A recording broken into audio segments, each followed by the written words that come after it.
Student, welcome again in an e-learning platform of Vimra Vidyalaya. I am your host Jayesh Kumar B. Rajgur, Assistant Professor and Head Department of Microbiology, CKS Jhaveri Science College, Ghat.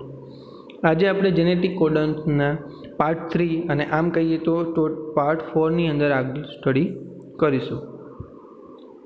Flow of genetic information મતલબ genetic codon through genetic information કઈ રીતે flow થાય છે. તો for example આપણે લઈ લઈએ તો આપણી પાસે ડીએનએ હોય છે. ડીએનએ સિક્વન્સ જે છે તમને ન્યુક્લિયોટાઇડ સિક્વન્સ થાય છે. ડીએનએમાંથી ટ્રાન્સક્રિપ્શન થઈ અને આરએનએ ફોર્મેશન થશે. તો આરએનએની અંદર શું છે સિક્વન્સિંગ જે છે અને આપણે અલગ અલગ કલરથી ડિનોટ કરેલી છે. ટ્રિપ્લેટ કોડોન જે છે એ બ્લેક બ્લુ એ રીતે આપણે કરેલા છે અને એમાંથી ટ્રાન્સલેશન થઈ અને શું છે એક દરેક ટ્રિપ્લેટ જે છે એ શું છે એક એમિનો એસિડ માથે થશે, આગળ જઈને ફંક્શનિંગ કરશે અને દરેક એમિનો એસિડ કમ્બાઈન થઈ અને પ્રોટીન ફોર્મેશન માટે હેલ્પ કરશે. તો આ રીતે છે ને genetic codon through genetic information જે છે એ ફ્લો થાય છે. નાઉ જેનેટિક કોડોન જે છે એનું ક્લિનિકલ સિગ્નિફિકન્સ શું છે? તો clinical significance of genetic codon mutation can be well explained using the genetic codon. मतलब genetic codon through આપણે મ્યુટેશનની છે એને બહુ જ બેસ્ટ રીતે જે છે આપણે એક્સપ્લેન કરી શકીએ છીએ. તો મ્યુટેશનના જે બે મેજર ટાઈપ જે છે અહીંયા એક્સપ્લેન કર્યા છે. એક છે પોઈન્ટ મ્યુટેશન અને સેકન્ડ છે ફ્રેમશિફ્ટ મ્યુટેશન. પોઈન્ટ મ્યુટેશન જે છે એ ફર્ધર 3 પાર્ટની અંદર ડિવાઈડ થાય છે. એક છે સાયલેન્ટ મ્યુટેશન, સેકન્ડ છે મિસસેન્સ મ્યુટેશન અને થર્ડ છે નોનસેન્સ મ્યુટેશન. તો અહીંયા આપણે જેનેટિક કોડોનના જે સિગ્નિફિકન્સ જે છે એ આગળ સ્ટડી કરીશું. ફર્સ્ટ છે સાયલેન્ટ મ્યુટેશન. તો સાયલેન્ટ મ્યુટેશન કોને કહેવામાં આવે છે? તો સિંગલ ન્યુક્લિયોટાઇડ ચેન્જ મતલબ કોઈ ન્યુક્લિયોટાઇડ જે સિક્વન્સ જે છે એની અંદર એક સિંગલ ચેન્જ થવાના કારણે સપોઝ કોઈ એ જગ્યાએ એડિનિન જે છે એની જગ્યાએ ગ્વાનિન આવી જશે, બરાબર છે. તો same amino acid will be incorporated mutation gone unnoticed, બરાબર છે.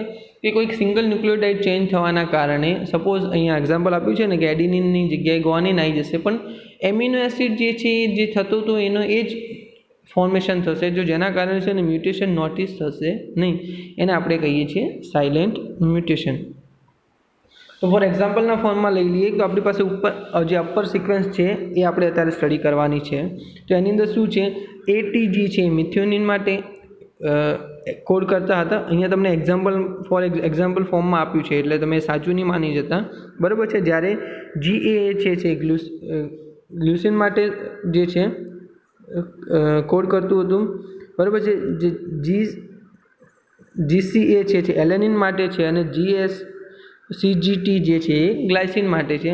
જ્યારે હવે આ જે સેકન્ડ જે કોડોન છે ને એમાં લાસ્ટ જે એમિનો એસિડ જે એ જે છે એની જગ્યાએ તમને કીધું ને ટી આવી જશે તો શું થઈ જશે એટીજી જે મિથિયોનિન માટે કોડ કરશે. જીએના બદલે થઈને જીએજી થઈ જશે. એ બી શું છે ગ્લુસિન માટે જ કોડ કરશે, જેના કારણે શું છે આખી જે સિક્વન્સ જેમ થતી હતી ને એમની એમ જ સિન્થેસિસ થશે, એની અંદર કોઈ મેજર ચેન્જ જોવા તમને મળશે નહીં. તો એને આપણે શું કહીશું સાયલેન્ટ મ્યુટેશન. નાઉ મિસસેન્સ મ્યુટેશન શું છે? તો single nucleotide change A to C different amino acid incorporated loss of functional capacity of the protein. હવે શું થતું કે સાયલેન્ટ મ્યુટેશનની અંદર ચેન્જ થવાના કારણે કોઈ પ્રોટીનમાં ચેન્જ આવતો નહોતો, પણ અહીંયા શું છે એક સિંગલ ન્યુક્લિયોટાઇડ જેમ કે એડિનિનની જગ્યાએ સાઇટોસિન આવવાના કારણે જે એમિનો એસિડની જે ઇનકોર્પોરેટી છે એ આખું ચેન્જ થઈ જાય છે, જેના કારણે જે પ્રોટીનનું જે ફંક્શનિંગ જે છે એ જે છે લોસ થઈ જાય છે. તો આગળ આપણે જોઈએ એનું એક્ઝામ્પલ. તો અહીંયા જો original DNA code for the amino acid sequence માટે જો ડીએનએ બેઝ શું હતો CAT મતલબ કેટ એ રીતનું હતું અને બધા જ જે છે હિસ્ટિડીન માટે જે છે કોડ કરતા હતા એમિનો એસિડ. તો એક આખી સિક્વન્સ જે છે પ્રોટીનની જે છે હિસ્ટિડીન એમિનો એસિડથી ફોર્મેશન થતી હતી. જ્યારે ફોર્થ જે કોડોન જે છે એની અંદર CATના બદલે સીની જે એડિનિનના બદલે સી આવી જવાના કારણે ફોર્થ પોઝિશનની ઉપર જે છે એ પ્રોટીન સિન્થેસિસની અંદર હિસ્ટિડીનની જગ્યાએ પ્રોલેક્ટિન આવી જશે, જેના કારણે શું થઈ જશે, ઇન્કોર્પોરેશનની અંદર જે આખી સિક્વન્સ હતી એની અંદર મિડલની અંદર ચેન્જ જોવા મળશે. તો આના કારણે શું છે, જે એક આખી સિક્વન્સ જે હિસ્ટીડિનની ક્રિએટ થતી હતી એની અંદર શું છે, હોલ્ડ જોવા મળશે. એની અંદર કારણે જે પ્રોટીનની જે સ્ટેબિલિટી હતી એની પ્રોપર્ટી જે હતી એ ચેન્જ થઈ જશે. તેને આપણે શું કહીશું, મિસસેન્સ મ્યુટેશન. નાઉ નોનસેન્સ મ્યુટેશન કોને કહેવામાં આવે છે? તો single nucleotide change from C to T stop codon is generated in mRNA represented UAG. Premature termination of chain may be incompatible with life. બરાબર. હવે નોનસેન્સ મ્યુટેશન કોને કહીશું? કે જે છે એને ટર્મિનેશન કોડોન જે જનરેટ કરી નાખે. કોઈ ન્યુક્લિયોટાઇડની અંદર નોર્મલી સિન્થેસિસ થતું હોય અને એની અંદર ચેન્જ આવવાના કારણે શું છે, એ ટર્મિનેશન કોડોનની અંદર કન્વર્ટ થઈ જશે. જેના કારણે શું થઈ જશે, પ્રોટીન સિન્થેસિસ ત્યાંથી સ્ટોપ થઈ જશે અને જે પ્રોટીન ફોર્મેશન થશે એ કેવું હશે, ઇનકમ્પ્લીટ હશે, ઇમેચ્યોર હશે. જેના કારણે આપણે એને શું કહીશું, નોનસેન્સ મ્યુટેશન. બરાબર. ફરીથી એક્ઝામ્પલ લઈ લઈએ તો CAG જે આપણી પાસે નોર્મલ બેઝ સિક્વન્સ હતી, જેના કારણે GLN નામનું જે છે બરાબર છે, એ એમિનો એસિડ સિન્થેસિસ થતું હતું. જેના કારણે શું થયું કે 4th પોઝિશન ઉપર TAG થઈ જશે. બરાબર છે, મતલબ ટી ઇન્કોર્પોરેટ થઈ જવાના કારણે TAG થઈ જશે અને એ જે છે અલ્ટિમેટલી શું કહેવાય છે, સ્ટોપ કોડોનના માટે કરીને ફંક્શન કરશે. તો જે પ્રોટીન સિન્થેસિસ લાંબી સ્ટ્રેન્ડ થતી હતી એના કારણે શું થઈ જશે, નાની સ્ટ્રેન્ડ સિન્થેસિસ થશે અને ત્યાંથી પ્રોટીન સિન્થેસિસ શું થઈ જશે, ટર્મિનેશન થઈ જશે. તો આને આપણે શું કહીશું, નોનસેન્સ મ્યુટેશન. બરાબર. તો અત્યાર સુધીમાં આપણે પોઈન્ટ મ્યુટેશનની અંદર શું સ્ટડી કર્યા કે સાયલેન્ટ મ્યુટેશન, પછી મિસસેન્સ મ્યુટેશન્સ, પછી નોનસેન્સ મ્યુટેશન. હવે આવશે frame shift mutation. Insertion or removal of a base can alter the reading frame from the resulting incorporation of the different amino acid.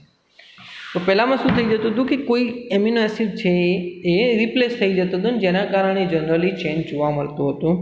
પણ અહીંયા શું કીધું છે કે કોઈક એમિનો એસિડ જે છે સિક્વન્સની અંદર ઇન્સર્ટ થઈ જાય છે કાં તો રિમૂવ થઈ જાય છે. જેના કારણે શું છે, અંદર આવવાના કારણે એની પ્રેઝન્સ જોવા મળશે અને રિમૂવ થઈ જવાના કારણે એની એબ્સન્સ જોવા મળશે. અને એ જોવા મળવાના કારણે એની અંદર શું થઈ જશે, જે રીડિંગ ફ્રેમ જે છે એની સિક્વન્સિંગ ચેન્જ થઈ જશે અને જેના કારણે જે છે આખું જ નવું જ એમિનો એસિડ ફોર્મેશન નવું એમિનો એસિડ ફોર્મેશન થશે. જેના કારણે નવું પ્રોટીન ફોર્મેશન થશે. બરાબર છે. એના આપણે કહીશું ફ્રેમ શિફ્ટ મ્યુટેશન. મતલબ જે નોર્મલ ફ્રેમ ચાલતી હતી એ એક સાઈડની અંદર શિફ્ટ થઈ જશે. તો અહીંયા જોઈ લઈએ તો ATG મતલબ મિથિયોનિન માટે હશે, GAA ગ્લિસરીન માટે છે, GCA એલેનિન માટે છે અને CGT ગ્લાયસિન માટે છે. બરાબર છે. તો જેના કારણે G જે છે ત્યાંથી એલિમિનેટ થઈ જાય છે, મતલબ GAA માંથી G રિમૂવ થઈ જાય છે. તો આખી ફ્રેમ શું થઈ જશે, એક એમિનો એસિડ આગળ સિક્વન્સ થઈ ચેન્જ થવાના કારણે એક એમિનો એસિડ આગળ આવી જશે. તો જેના કારણે ATG તો મિથિયોનિન માટે જ કરશે, પછી A હતું અને પાછળનું G એની સાથે કવર કરી લેશે એટલે એ લાઇસિન માટે થશે. પછી એની અંદર આગળ શું થઈ ગયું, જે G તો આગળ જતો રહ્યો એટલે CA હતો, પછી પાછળનો C એની સાથે કવર કરી નાખશે એટલે હિસ્ટિડિન માટે થશે અને લાસ્ટ માટે શું છે, કોઈ બે જ ન્યુક્લિયોટાઇડ રહેશે. એટલે આખી જે ચેન જે છે એની રીડિંગ જે સિક્વન્સ જે છે એની અંદર ચેન્જ થઈ જશે. એને આપણે શું કહીશું, frame shift mutation. Thank you.